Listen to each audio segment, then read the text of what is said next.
About my lost laptop, I, I think feel so bad about that is because the laptop is quite old. It's not worth much money. It's about £500 that I bought in China 8 years ago when I prepare for my master's program examination.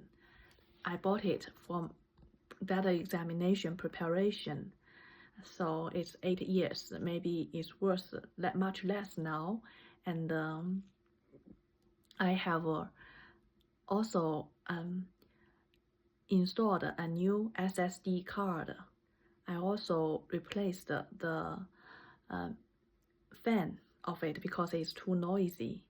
So and I have searched in the market about its price, and in UK a similar price is also about £500. So it's lost. I feel so bad that someone could steal things from me because most of my things are rubbish, very cheap things. Many things that if it belongs to another person, they would just throw it away. But I would keep it as long as it is still useful. And I put when I was moving it upstairs, from upstairs to downstairs, so I feel so guilty about myself because I have to occupy the street on a little bit while, just near the bus stop. I have asked someone and a van just who parked nearby. I said that I asked him how long can I put my stuff here. He said that it's completely okay that you put your stuff here for 10 minutes. So I feel guilty and feel so happy that so I put all my stuff there. When I put my laptop there, I kind of a little bit hesitated because it is so easy to be lifted away just on top. But I don't think more about it. I think this thing is quite cheap, maybe cheap. I don't think that people would steal my things, and I have seen so many people around. Although this so many, I have go almost 10 or 20 upstairs, and then I see some people stare at my stuff, things very desiring my stuff. But I don't want to think worse about it than many people. And then when I discovered my laptop is missing on the street, I asked someone to help me to look after my stuff because I have more stuff to carry from downstairs, from upstairs. And there is a parking policeman. He agreed to look after for me. Then I just went outside for one time. He said that I have to go. Then I have no one to look after my stuff. And then more suspicious people are coming. I saw two Chinese. I don't know whether they are Chinese or just like Asian boys, Asian students. They came across my stuff on the street and then they take photos. Maybe they are suspicious. They think that the stuff is no man's stuff. They want, so they want to take it.